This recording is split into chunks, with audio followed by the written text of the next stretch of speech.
Bienvenido a Entusiasta, un podcast de Ilan Katz Mayo.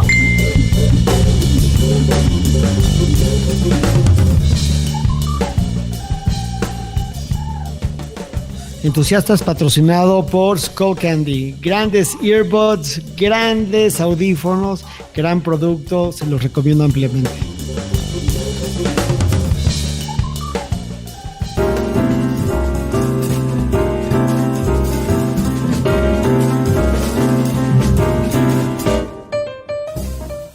Hola, yo soy Ilan Katz Mayo, abogado de profesión y entusiasta por vocación. Y hoy tenemos nuestro primer y hasta ahora único episodio en inglés con la magnífica Magid, brillante artista, mujer muy interesante. Entonces, para nuestros escuchas bilingües va a estar muy interesante este episodio de Magid en Entusiasta. Ojalá lo disfruten. Okay, so let's talk about you. Okay. So we're roughly the same age. You were born in 43. I was born in 44. We have two kids. 43. Oh, okay. Yeah. Wait. So you were born in 73. I was born in 74. I mean. Oh, I thought you said 43 and 44. Yeah, you're not that old. You were born in 73. I was born in 74. And, yes. And you have two boys. I have two boys. Oh. How old are your boys? 8 and 13. Oh my God. I have a 10 and a 6. Oh, wow. But very similar age gap. Yes. Yeah, they're 5 years apart, but for a year, they're 4 years apart. So, Exactly. So it's almost the same. Absolutely. And my kids, I don't know about yours, but my kids are insane. They're crazy maniacs. They're like Attila the Hun in Genghis Khan. My little one is crazy, and my older one he's the older one. You know, he plays the role of a little bit more careful, a little more deferential to authority. The little one has no boundaries. How do you think your relationship with your kids has influenced your work?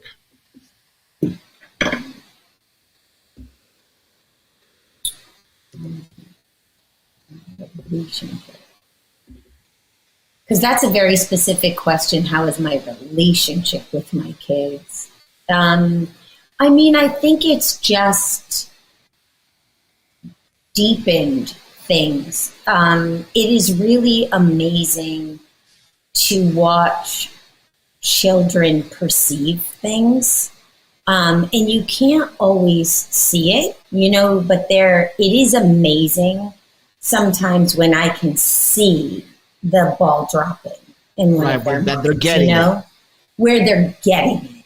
And one of my kids know this story because I've repeated it to them a lot of times, but my first son, when he was a baby, I had him sitting up on the counter in one of these chairs, and there was a photograph of him and his father on the windowsill. And whenever I was talking to him, I would, point to his father and say something. Oh, Daddy this, Daddy that. And I remember the day where he looked at the photograph and suddenly understood that it was a 2-dimensional image of a 3-dimensional living human. I saw it switch, and it was one of the most profound. I mean, it was like the Lacanian mirror stage in a way, like playing out.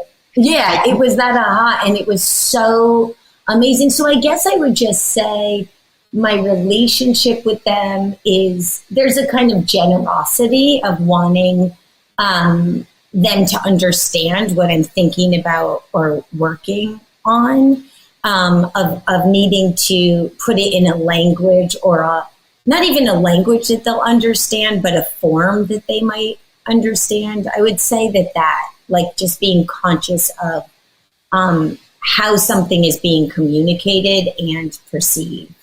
So you're motivated by their understanding of what's going on. That drives you.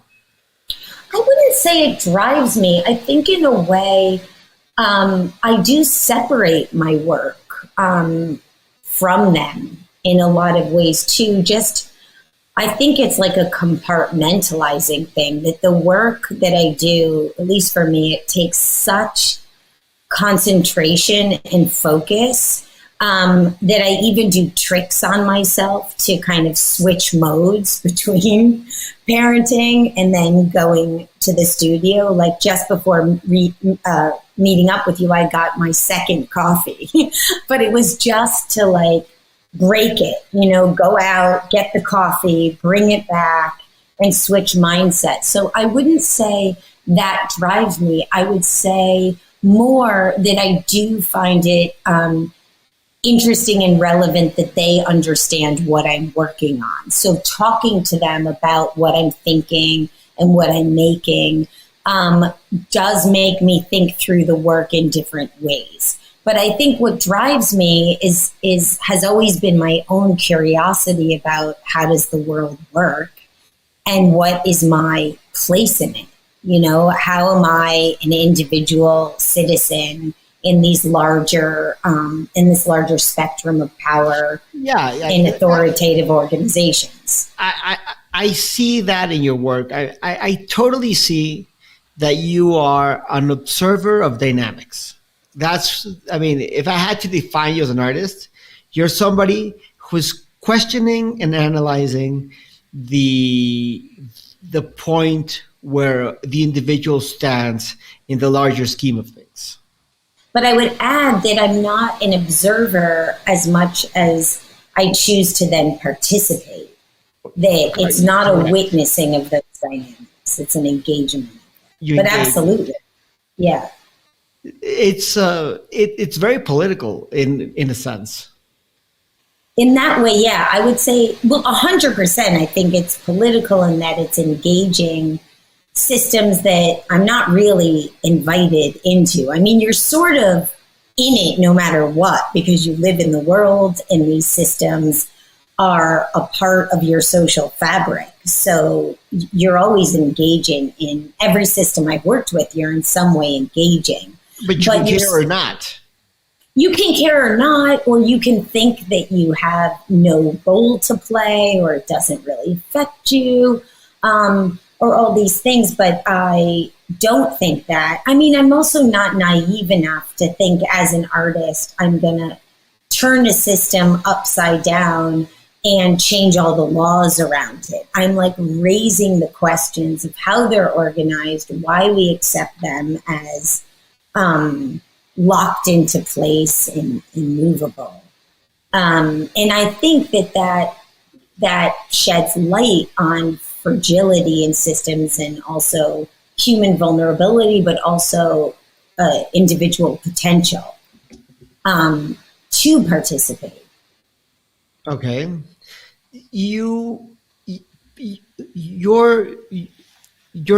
course, your life has been professionally. You're an art student. You have a master's in art. You have always worked as an artist, even though you're a creative in general, because you do film and you write. So you're not like this, just a conceptual artist. But these, how would you say, these passions or this work, it has to come from something before. I mean, did you grow up in a house that was very political, like a very, liberal, vocal, Eastern, East Coast family? Well, firstly, yes and no.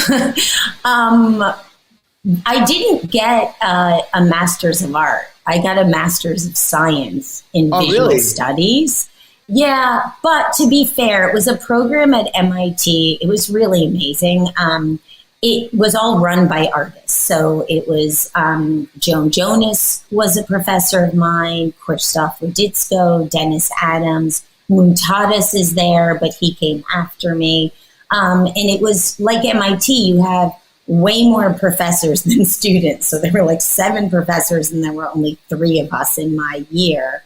But it was maybe too rigorous, where it was in the architecture school, but it was the arts program, but you had to take many classes outside at MIT or Harvard that wasn't studio art classes. And in undergrad, I went to Cornell and I did get a BFA in sculpture. I was mostly doing bronze casting and steel welding. Nice. Like real full on, fire and metal kind of things. But I chose specifically, and my parents kind of pushed me, but I agreed with them, for me not to go to an art school per se. It was an art school, but you had to take, again, so many classes outside of art. And my inspirations for all my artwork was coming outside of art. And also Cornell was basically teaching up to Mondrian, and then it stopped. So I didn't learn any contemporary art in undergrad. So I was pulling more from critical theory and anthropology. And Cornell has they have great other schools, Yes. It's like it's probably not the most avant-garde art school, but no way. It is an interesting place to go to school because you have a bunch of, it's an Ivy League school. You have a bunch of people who are probably very similar, it's probably an interesting place. It was great. I mean, in terms of like the critical theory, you had Hal Foster there when I was there and Susan Buck-Morse. They taught a class together, which was like an incredible class. And they had this amazing sexual tension between them. So it was like, oh my God. So you had this like critical theory kind of like debate wars always playing out in front of you. It was really incredible. And then the anthropology department was another school there that had a huge effect on me. And so a lot of the stuff I was reading is what I was making sculptures out of. So I was really interested in Karl Marx. And the sculpture professors used to make fun of me and call me the little Marxist because all of my sculptures were trying to figure out these kinds of Marxist systems out of steel and bronze. I mean, it like totally sounds a lot like Pedro work Reyes. In a way. It probably didn't work materially, but those were the ideas. They all were like, who as an artist am I in society? Can I have a meaningful effect or not? So it was some of the same ideas that I'm still kicking around. I had teachers, though, in Italy who basically told me that if you're an artist, you're making the same piece over and over and over again with the same questions. It just looks different. I think that's totally true. I think that if you look at Avedon, his work, he basically took the same picture his entire life. Yeah. Same compositions and everything. Yeah. So, I think it's sad that maybe when you die, you haven't still answered that question. I don't know. But I never think with art, right. I never think with art, you're just trying to get deeper into an understanding or ask better questions. It's not like you finish and you. Yeah. There's this great line in this HBO documentary, the one about the price of everything. Yes.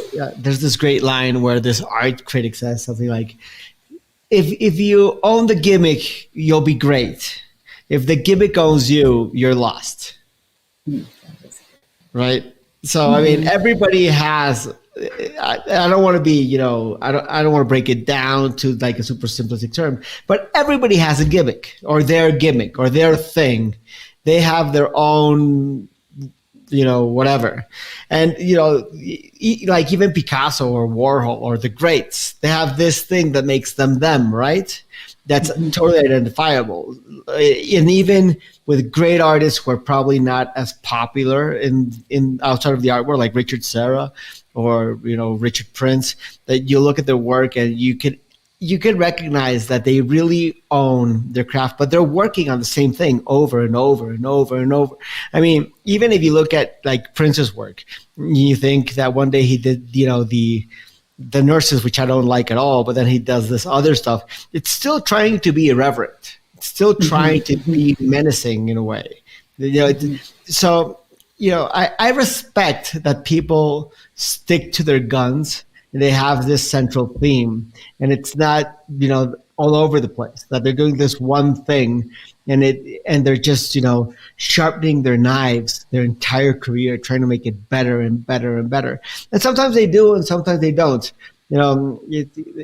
I think that a lot of it has to do with your genre and your age. Everybody reaches their peak. It's like Sting. I always think, Sting's super cool, back in the day. Now it's not so cool, right? Makes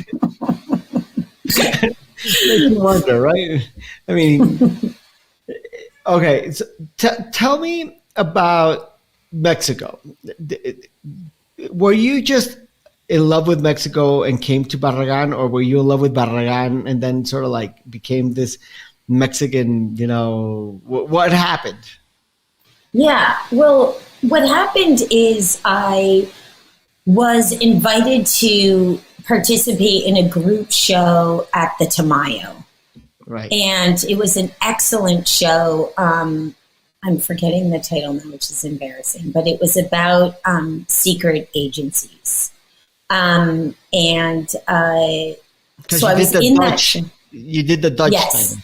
Yes. So I showed a few pieces from the Spy Project in that exhibition. And I also came back and did a performance based on the censored novel that I wrote. It was censored. It was about my experience being commissioned by the AIVD, which is the Dutch Intelligence Agency and Secret Service of Holland. And then the Dutch censored 40% of the book, and I made a performance with a bunch of actors, and we did that at the T2E39. And so during that show, I came to Mexico City at 2 different occasions, one to install the show, and then I returned again to do the performance. And both times I was just so in love with the city. I mean, I think cities are like romantic relationships. You either fall in love right away or you don't. And I fell in love right away. And so I thought, it would be interesting to have a gallery here so that I could come here more often and show work here. I also love a lot of the artists in Mexico City and the artwork in general. So I wanted to be part of that dialogue. And so then I started working with Pamela at Labor. And in terms of Barragan, Pamela understood very well how I work, that I like to go visit a place and get to know an area or a system and then move into it and make a work with it. And so Labor, I actually went coming for that show with a different idea. It had nothing to do with it. And then I went on a tour of Barragan's house, and I was very fortunate that I was the only person on the tour. So I got this like 1-person tour through his house, and I was so moved, not only by Barragan's architecture, but also the narrative trajectory through the house that was his design, of course, but also this kind of path being led by this architect's voice and discourse and stories and pointing out things. And after that experience, I just couldn't get his architecture and that narrative out of my head. And it took a little while before I saw within it the potential that there really was an artwork in there for me once I learned about the difficulty around the proprietary relationships over his archive and the rights to it. But before that, I was just really impressed and moved by his work. But as the kind of artist that I am, I just didn't see, a project in there for me until I learned more about the larger circumstances around his work. I think that when you go to that house, which is incredible, you just to the plain eye, it's a photogenic house. It's gonna stand out. It's just a beautiful, smart place. And Iñaki Bonillas did this whole work on the storage spots in the house because it has like so many nooks and crannies because he didn't want any clutter. So everything's, hidden way in the back. It's crazy the way he made everything. He designed everything to be functional, yet always beautiful. There's not one cupboard. Everything's like in the back. It just has such its own atmosphere in there. I think that's, of course, everyone talks about the light and the darks and the shadows. So it's nothing new to talk about that. But when I was moving through the space and those openings and contractions and the way the light was and the energy of each room, I just wanted to sleep there and write in that house. That was like the first desire I had, and thank God I finally got permission to do that. And it was an absolutely incredible 5 days of sleeping in that house and writing in different spaces of it, being able to observe it through time, because it's very different to go on a tour and walk through, as magical as that is. It's something else to at 2 a.m. wake up and be lying there alone in that house, or waking up at 5 a.m. with a coffee and sitting in one of those rooms and writing. You live in Brooklyn, right? Yes. I have this sense for a long time that Mexico City is like the new Brooklyn. There's like so many people here and it's so creative.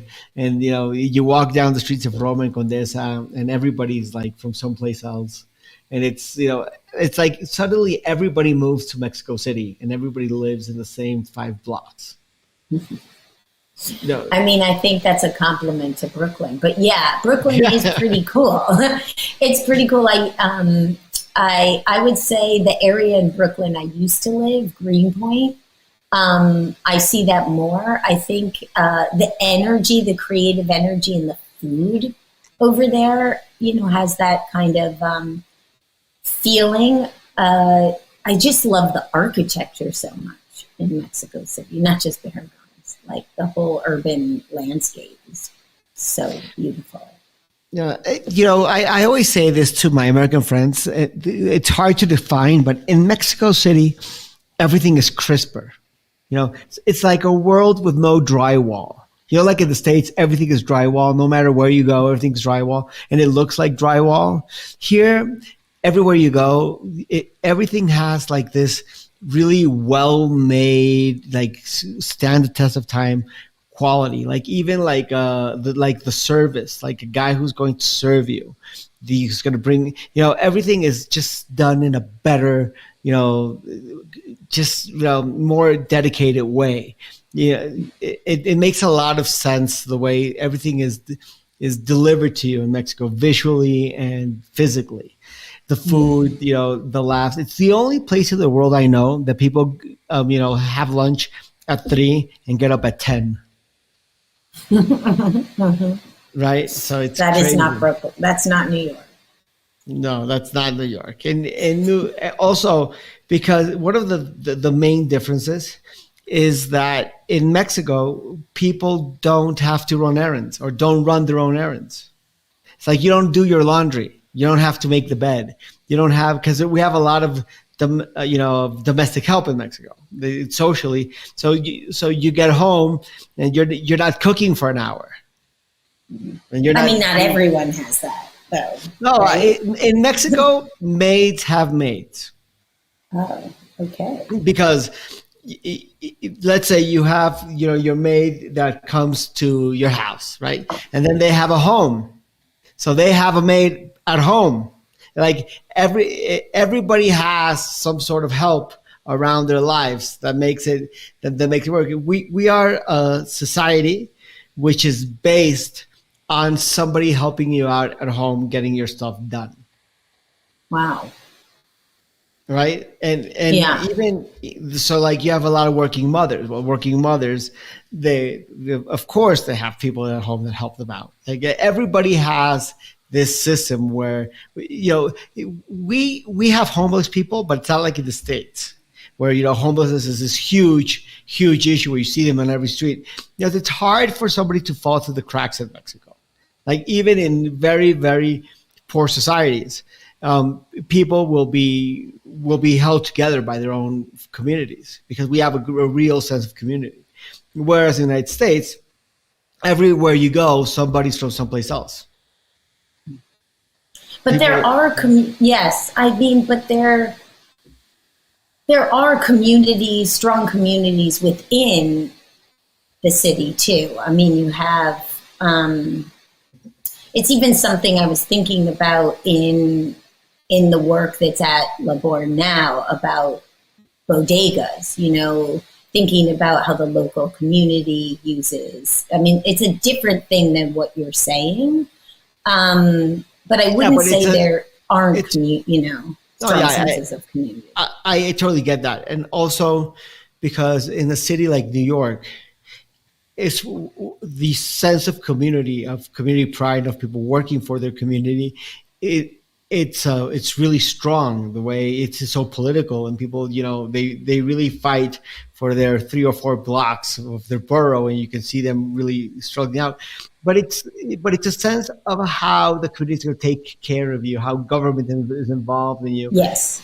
In Mexico, it's very different. In Mexico, it's much more family oriented because I think that we've lost faith in the government. I don't think we ever had faith in the government. Whereas in the United States, people demand help from they demand their government to do their job.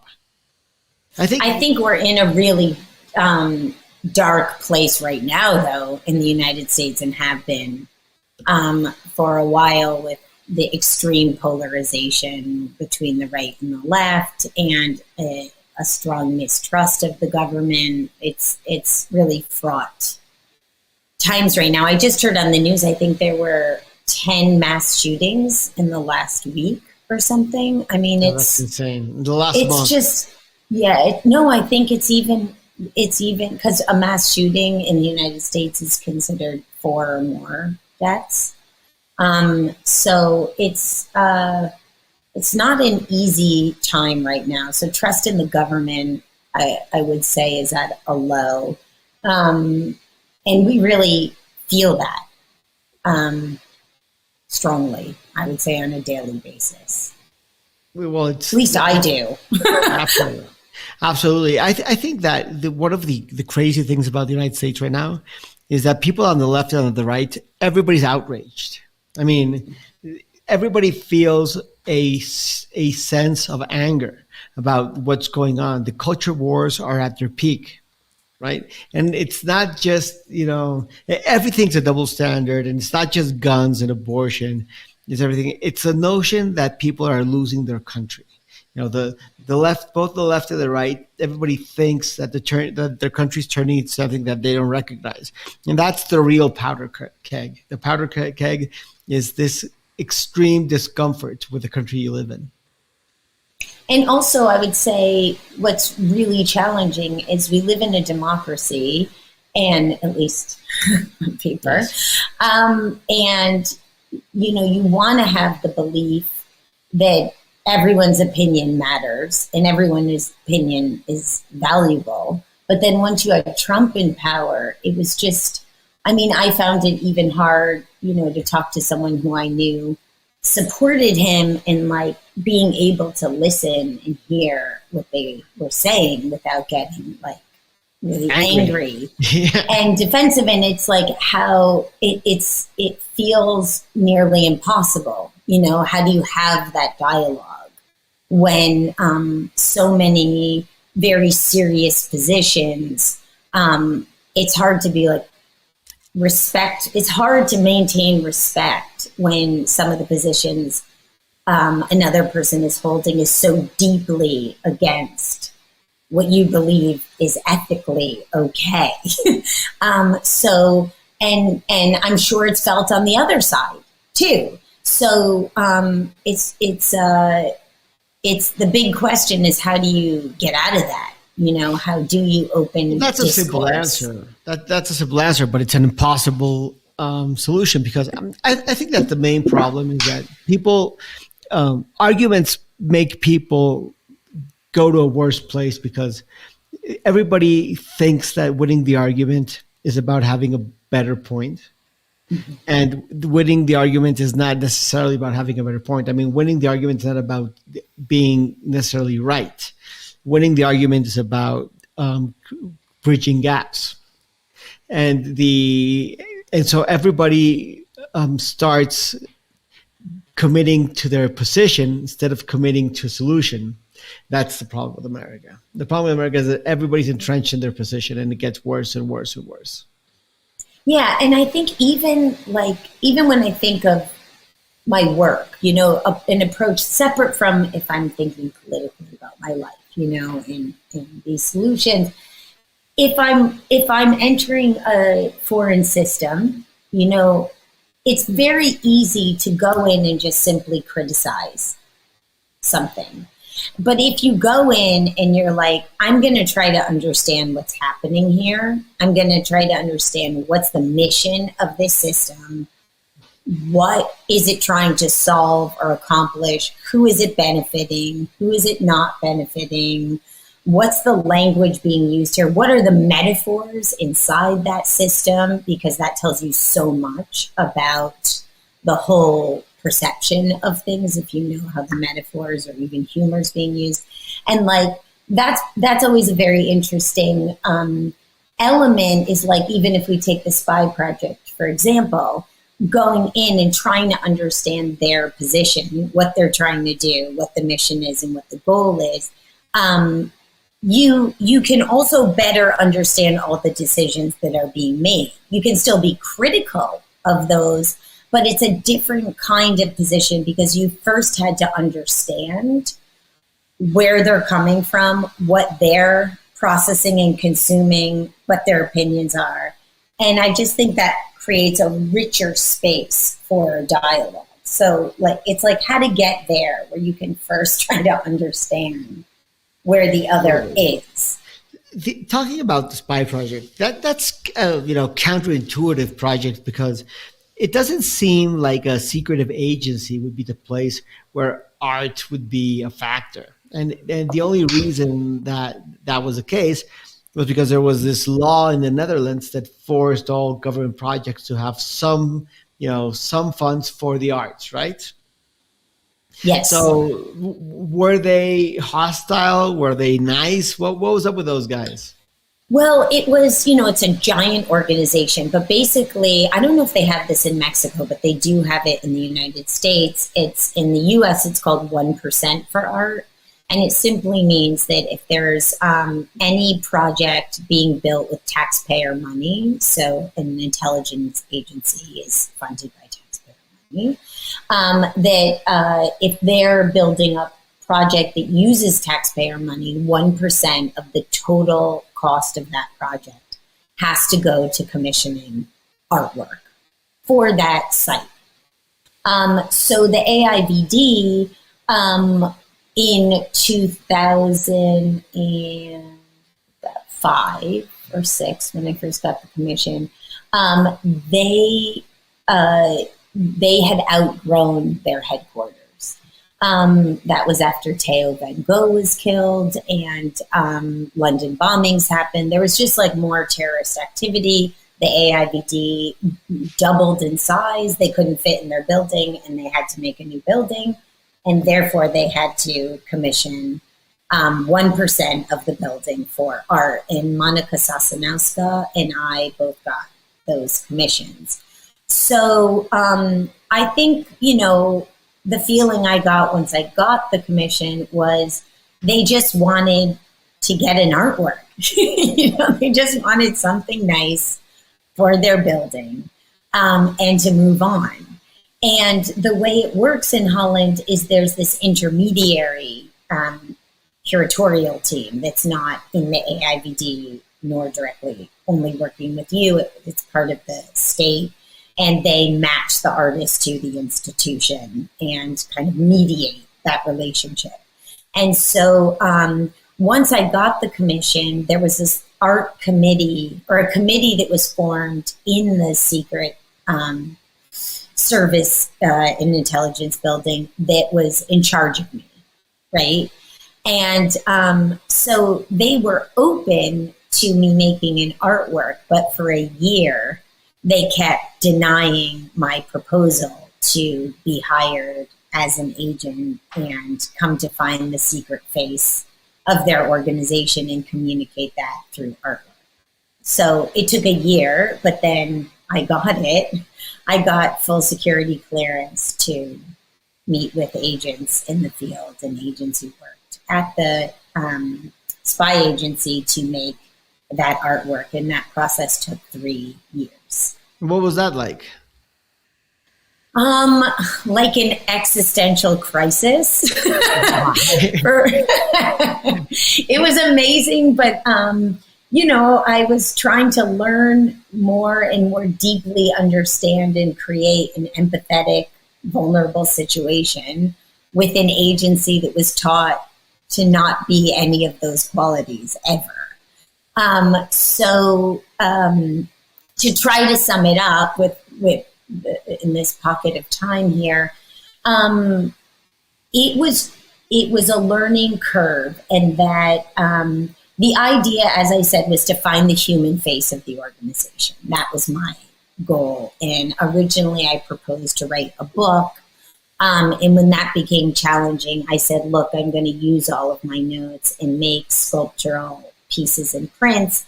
And then through the process of that, I learned how to write the book, so I also wrote the book. But the process was that I wanted to learn what it was like to be a spy in that agency. And I was allowed to meet with agents that volunteered to meet with me. I had to make an infomercial that played inside the building, and people had to sign up through a contact, and they were given fake names to meet with me in secret places, and I would meet them. But the rule was that they weren't allowed to talk about their roles in the agencies. They could only talk about their lives outside of it, which I realized pretty soon on in was an impossible way to learn what it was to be a spy when I couldn't learn anything about their jobs. So simultaneously, I was reading this book by Jerzy Kosinski, a Polish writer who Right. He's the best. I love. And Jerzy Kosinski was always feared to be a Polish spy, and that his cover was that he was a writer. A liberal writer. Yeah. And so he wrote this book to kind of further the myth that he was a spy, called Cockpit. And I was reading this book almost like a Bible and trying to use his techniques. And so when I was out with some of these spies, I would ask a question and they would avoid the answer. But then one of them, I asked about the structure of the agency, and one of them told me a little bit about it, that there were 7 divisions, like one is counterterrorism, one is censoring, one is the legal department, and they all had these numbers and they were called directions. So the next time I went out with another spy, I said, what direction are you in? And he was like, well, I'm not supposed to tell you that. And I said, well, that's a shame, because I just met with someone in direction 4, the censoring department, and it's really fascinating. He was like, well, I'm in direction 7, and started telling me. And basically, because every time I was amassing more understanding of the way the system worked and everyone's roles in it, the more fluent I was to discuss with them that system, so the more open the agents would be with me. And then many of them just really enjoyed the conversation, so they would keep meeting with me. And I think that a lot of them were probably using me to be able to discuss things within the system that they either enjoyed or had questions about or were frustrated about. And so these dialogues got really fascinating, and from them I wrote my book and made a series of artworks, but then the administration, The Dutch administration. The Dutch administration of it, like the head of the spy agency, then when he read the book, got really upset at how much everyone had told me. And so then that kind of... How come? Why were they upset? But why were they were very secretive about it. So basically, like the structure of the system and the roles people played and how information was gained. And I was writing, I was allowed to write about those things. I just couldn't record anything other than with pen and paper. And a kind of interesting thing happened because in my work thus far, I had done a lot with surveillance systems and the police. And I hadn't ever said I was an artist because in the countries in which I had been working in, the idea of an artist was like a trickster or someone who wasn't earnest, and no one wanted to work with me when I said I was an artist. They're like, oh, we're a police department, we don't work with artists, And so I decided to never lie, but to just call myself a researcher and start with what I was trying to understand about the system. And as a researcher, there were no preconceived ideas of who I was and what I was doing. And so the door was just more open. And the challenging thing with getting an art commission from a spy agency is that I was brought in as an artist. So everyone knew who I was, what I did. They knew my past work. Like, here they were, these like shady figures. And I was like very clearly who I was. And so... So you weren't trustworthy from the beginning. Yeah, I don't even know if it was trustworthy or just like, they just didn't really respect the position, as an artist. Like I get really annoyed in the New York Times how it's always art and leisure, as if art is only just like the fun thing you do on a Sunday, and that's not something. Well, that makes sense. I mean, that's the way they have to market it, because it's not going to be like art and study or art and artwork. It's always like art and, fun shit. They're not going to call it like art and suffering. Right. And I find art completely enjoyable. And, but I think, when it's just pictured as leisure, it just cuts out a lot of the fluffy. other things. It's not like this fluffy thing where, you grab it and you hug it, and it's not that. It should challenge you. But, Yeah. But it's exciting to be challenged, right? And it's like, it's, I think it's exciting and challenging to look at something that's become cliche or you've taken for granted or you don't think it affects you, and then realize that, wait, I am implicated by this, and there is another way to approach the system. There is another way to be visible and participate and question the norm. A lot of people don't like that because it's destabilizing. But I do believe art, and even, I'm not even saying that a painting can't do that. I've had experiences with, on a formal level where I'm just blown away as well, and I see the world differently through that. So I'm not saying it just has to be conceptual art that does that, but it is something I'm looking for in my own work and in the work of others that turns me on. But isn't it funny? I always say this, that, some people find art super offensive. They are super offended by art, right? Yes. And these same people who are super offended by art, they really, really hate some art. I'm not saying all art, but either they're offended because it offends them that they don't get it, or because they think that a 5-year-old could do it, or they think that it's, morally erosive or perverse. And these same people are super moved by other kinds of art. Like they're super moved by music or by other forms of human expression. But they're totally, totally pissed off by art, yet they love, country music, or they love, film, or they love other things. But when it comes to art, which is challenging, I mean, music's not supposed to be challenging. Film is not supposed to be challenging, or necessarily to be challenging. I'm talking to a filmmaker, so you must forgive me. But art is challenging, especially conceptual art now. Great art, if you think about great artists like Donald Judd, or, you get a guy who doesn't get it, and he'll look at a Judd and he'll say, that's stupid, that's dumb. And then he'll be offended by how dumb he thinks it is, right? Maybe. You go on here. This is your thing. Go on. Right.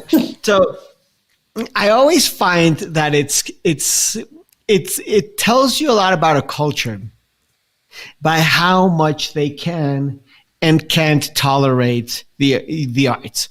And that has to do with, when I say culture, it means the culture of an institution, the culture of a community, and the culture of a nation, or the cultures of a nation. So you go to a place like a spy organization. Well, most of the people there are probably going to be hostile to the artist because he's an invader. I get that. He's an invader, and they're not necessarily anti-art, but they're anti, scrutiny. They don't want to be scrutinized. They don't want to be looked at. They're spies. No, spies don't like to be looked at. I get that. But in the larger sense, I think it's very telling that insular reactionary cultures are usually the ones who are most offended by art. And well, I don't know. I think it's a lot more complicated than that. In some ways, some of those societies understand the power of art the most, and that's why there's so many rules around them. Like, to go back to the spy project, the code within the law that I initially sought out, and how I designed the project, was a clause about personal data, and that it said in the law book around the spy agency that there could be no information kept in the agency on an agent's personal life. So that was their religious point of view, their sexual orientation, their health records, these kinds of things. And that rule or law grew out of blacklisting in the communist era. People could be fired for their religious points of view and stuff, right? So there was this clause against the holding of personal data, and I pitched to them that I be the agent of personal data, and that I go and collect their personal data, and that's how I start to know the face of the agency. But that fear of blacklisting and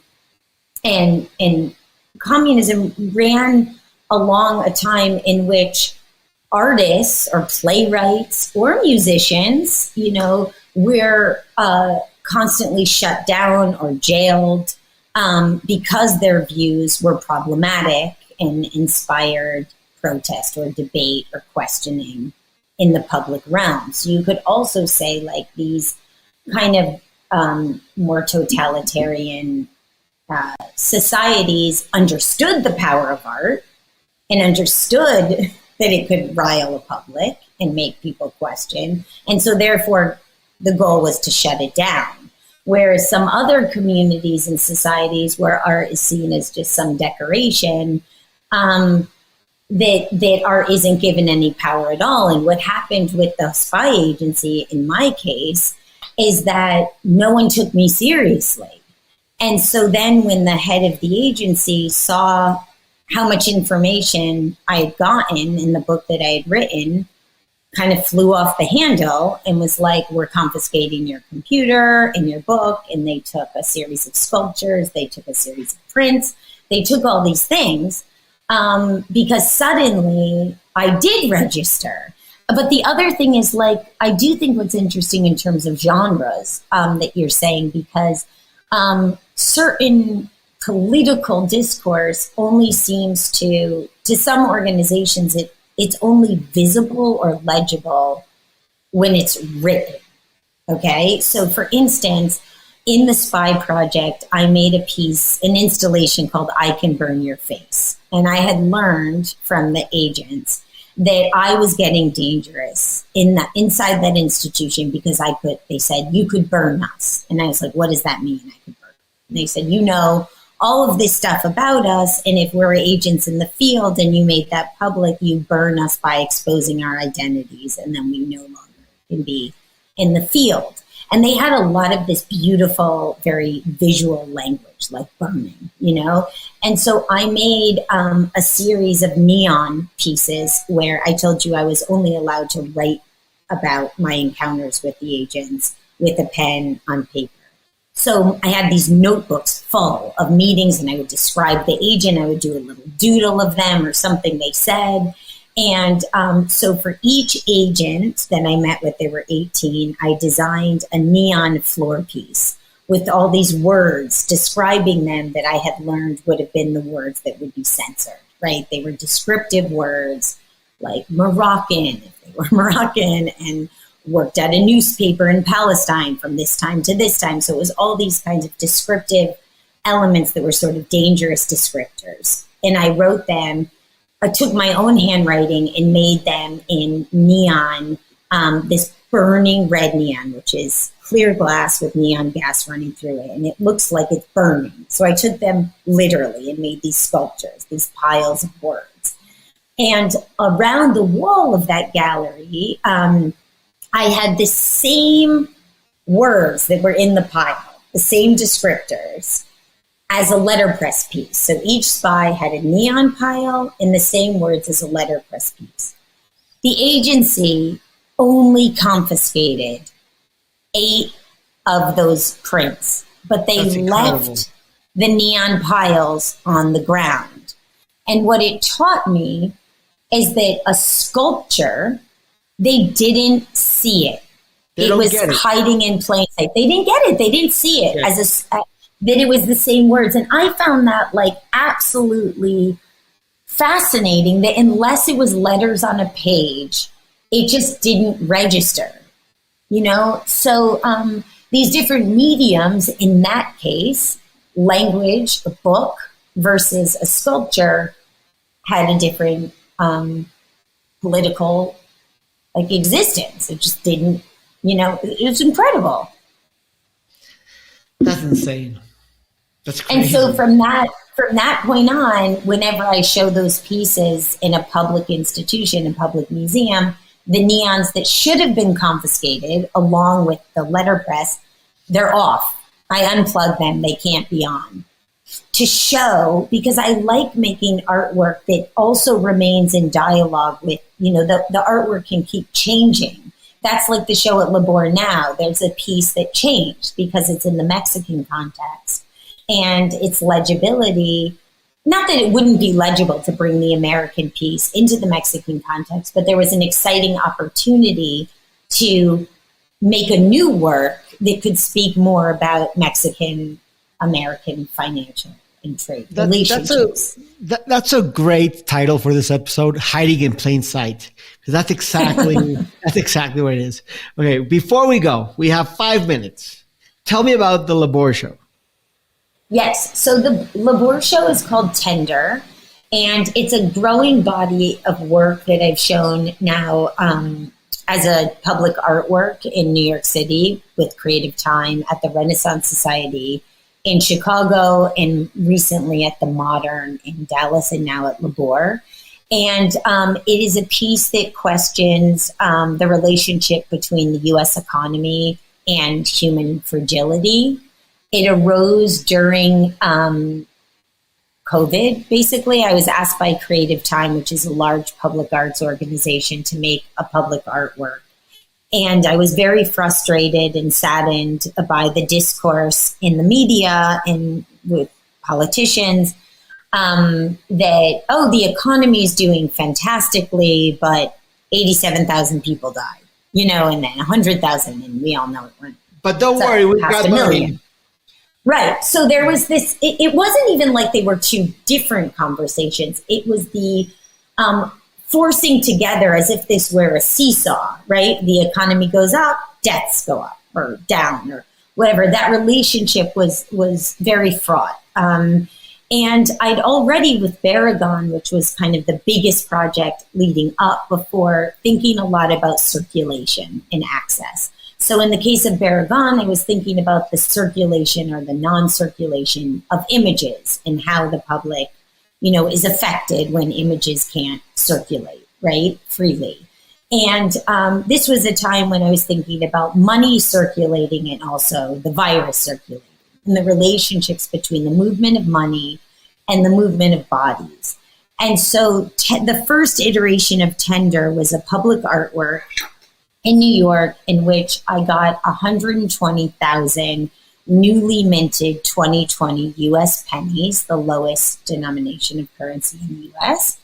And I engraved on the edge of the pennies, the body was already so fragile. That phrase, the body was already so fragile. In between the two faces of the coin that, of course, reference the economic body of the US, the political body, and says, in God we trust, everyone's equal, all this stuff. And then on the edge, the third side was basically questioning, our own fragility.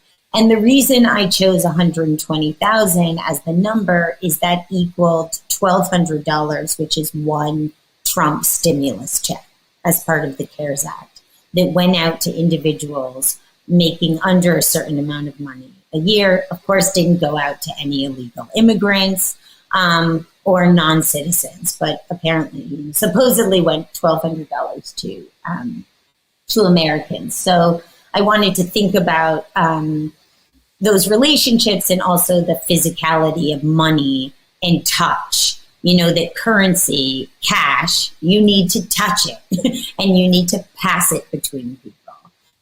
So those pennies were spent in bodegas throughout the 5 boroughs of New York, and that's how they entered into circulation, and they're legal tender, and they circulate through the economy all over the United States, perhaps even outside of the United States.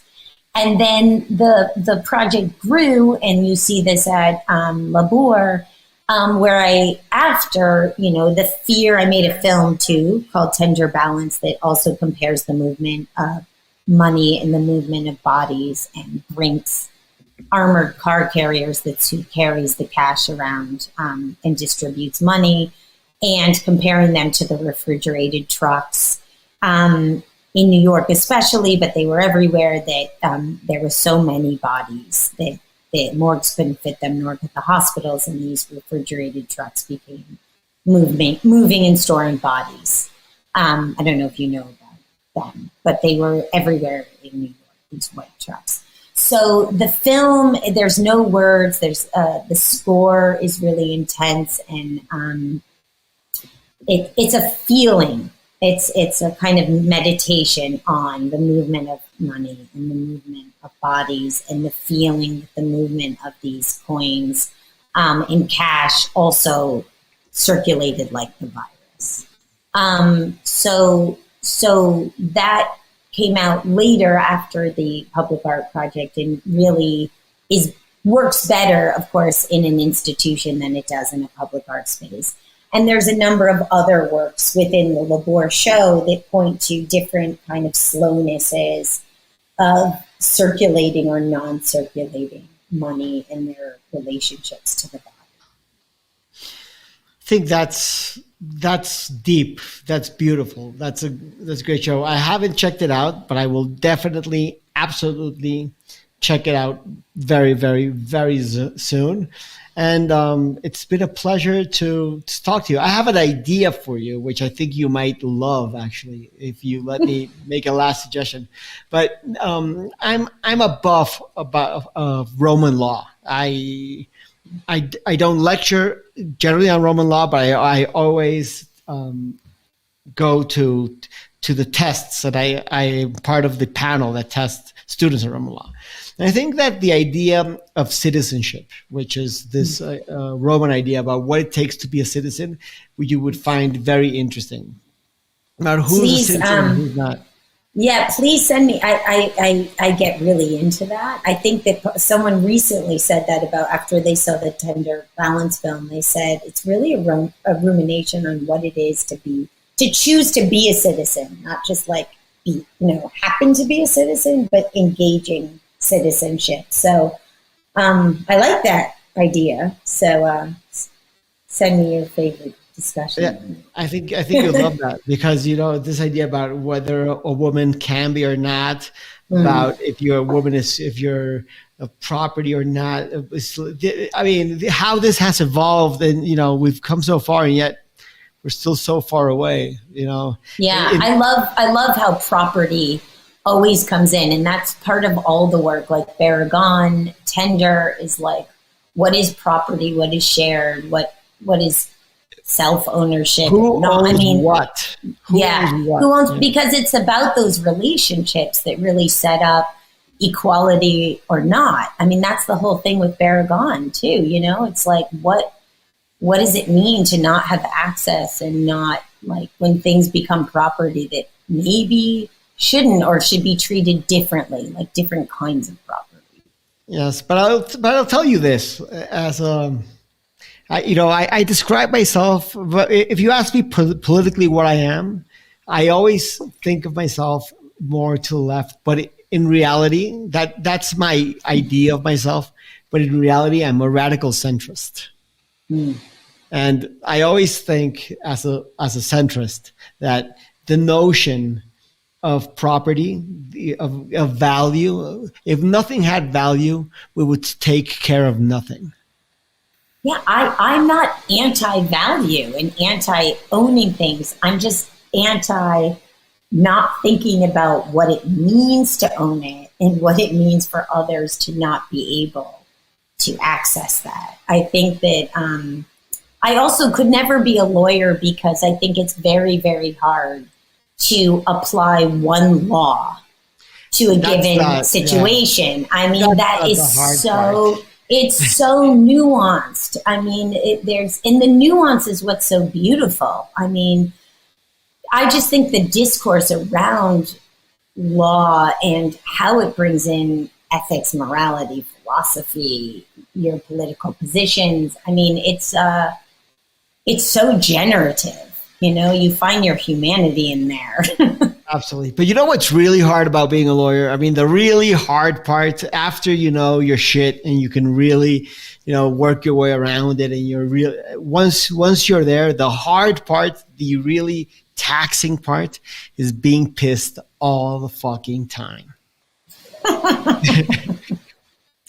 think if you weren't, you'd probably be too soft. I mean, every day I'm at different levels of outrage. I think you need to just keep yoga in. I did yoga today. Oh, good. There you go. See, for me, it's running. I just jump out of my studio seat, put on the shoes, and run until I exhaust myself. And then that's how I feel better. Great. All right. Well, thank you so much for your time and interest, and you better go see the show. Because I will. I'll be in New York soon. I'll probably be in New York next week. So it would be lovely to finally meet and have some coffee. I'm going with my lovely wife, who will be very psyched to meet you shortly. Oh, so great. So we have a plan. Great. So it's great to meet you. You're every bit as interesting and enticing and brilliant as Pamela said you would be. Thank you. Such a pleasure. Take care. See you next week in New York. Bye-bye. Bye.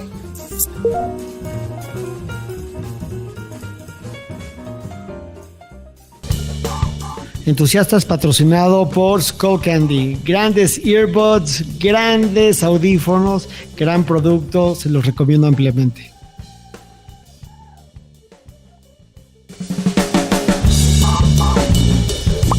Entusiasta, un podcast de Ilan Katz Mayo.